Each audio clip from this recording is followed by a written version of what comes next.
तो आज हमारे पास एक छोटी सी कहानी है। नाम है रामदास, किसान की अदम्य भावना। सीधी सी बात है, गरीब किसान की कहानी लग रही है ये। हाँ बिल्कुल। पर इसमें बात सिर्फ गरीबी की नहीं है। रामदास जिसके पास बस 1 बीघा जमीन थी, वो भी बारिश के भरोसे। मतलब पूरी तरह मौसम पर निर्भरता। कभी सूखा पड़ गया, कभी बाढ़ आ गई, मुश्किलें तो थी ही। हाँ, वो उसकी रोज की जिंदगी थी। कहानी हमें बताती है कि कैसे वो गुजारा करता था। और शुरू में ही हमें पता चलता है कि उसकी जिंदगी कितनी कठिन थी। सुबह से शाम तक हाड़ तोड़ मेहनत। जी। और रात को खाने में बस चावल और सब्जी। पत्नी थी, 2 बच्चे थे, सब साथ में ही वो मुश्किल झेल रहे थे। लेकिन ये कहानी सिर्फ मेहनत की कहानी है या इसमें कुछ और भी परतें हैं? देखिए, यहीं पर कहानी थोड़ी गहरी होती है। ये सिर्फ शारीरिक मेहनत की बात नहीं करती, ये रामदास की मानसिक ताकत की भी बात है। अच्छा, कैसे? मतलब इतनी मुश्किलों के बाद भी कहानी ये बताती है कि उसने हिम्मत नहीं हारी। वो उम्मीद करता रहा, सपने देखता रहा, अपनी छोटी सी दुनिया में ही सही। तो ये सिर्फ सहना नहीं था, बल्कि एक तरह से उम्मीद को बनाए रखना था, एक्टिवली। बिल्कुल। और फिर कहानी में एक मोड़ आता है।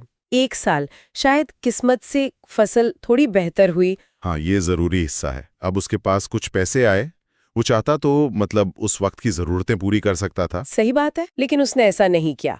उसने वो पैसे जोड़े और एक छोटा सा पंप सेट खरीद लिया। Pump set? अच्छा, पानी के लिए? ये तो छोटा सा कदम लगता है, पर क्या ये एक सोची समझी चाल थी? मेरे ख्याल से तो हाँ। ये सिर्फ एक खरीद नहीं थी, ये एक तरह का निवेश था, भविष्य के लिए। उसने पानी पर जो उसकी निर्भरता थी उसे कम करने की सोची। हाँ, ये बात तो है। तात्कालिक आराम के बजाय उसने लंबी सोची। बिल्कुल। और यही हमें एक क्या कहते हैं, एक सबक मिलता है कि मौका चाहे छोटा हो, उसका सही इस्तेमाल कैसे करें।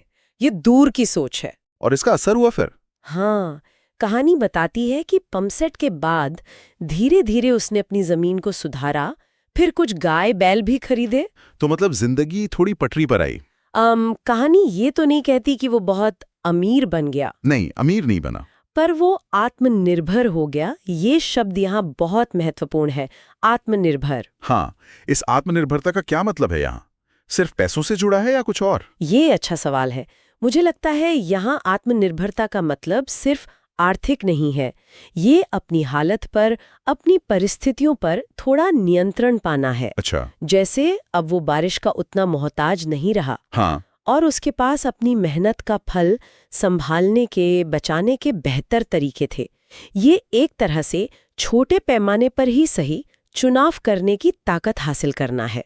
तो ये ताकत उसे उसकी मेहनत और शायद उसके विश्वास ने दी? बिल्कुल, उसकी मेहनत और उसके फैसलों ने। अच्छी फसल तो एक मौका थी, पर उस मौके का उसने क्या किया वो ज्यादा जरूरी था।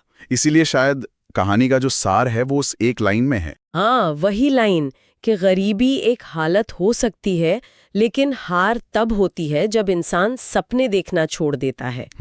और यहाँ सपने देखने का मतलब सिर्फ ख्याली पुलाव पकाना नहीं है। नहीं, बिल्कुल नहीं। बल्कि उन सपनों को पूरा करने के लिए कोशिश करना, सही वक्त पर सही कदम उठाना।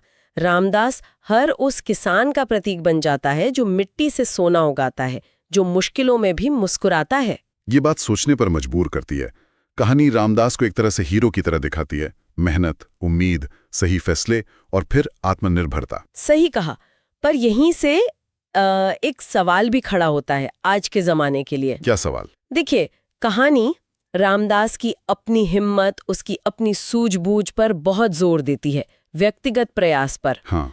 पर क्या आज के समय में, जब खेती की चुनौतियां बिल्कुल अलग हैं, मतलब बाजार का दबाव है, मौसम बदल रहा है, नई तकनीकें हैं, तो क्या सिर्फ एक इंसान का जज्बा और मेहनत काफी है आत्मनिर्भर होने के लिए? आप कह रहे हैं कि क्या रामदास की कहानी आज भी उतनी ही लागू होती है या अब हालात बदल गए हैं? हाँ, मतलब क्या आप सफलता के लिए व्यक्तिगत कोशिशों के साथ साथ बाहरी मदद, जैसे सरकारी नीतियां हो, बाजार तक पहुंच हो या किसानों का आपसी सहयोग हो, क्या ये सब ज्यादा जरूरी नहीं हो गए हैं? ये तो बहुत जरूरी सवाल है। कहानी हमें प्रेरणा तो देती है, इसमें कोई शक नहीं। रामदास की हिम्मत कमाल की है। प्रेरणा बिल्कुल देती है, लेकिन ये सोचने पर भी मजबूर करती है कि क्या आज हर किसान के लिए इस पूरी व्यवस्था में सिर्फ अपनी मेहनत के दम पर आत्मनिर्भर बनना मुमकिन है? या फिर व्यक्तिगत हिम्मत और जो बाहरी सिस्टम का सपोर्ट है उसके बीच एक संतुलन चाहिए? बिल्कुल। शायद इसी संतुलन को समझने की जरूरत है। ये कहानी हमें उस दिशा में सोचने के लिए एक शुरुआत देती है।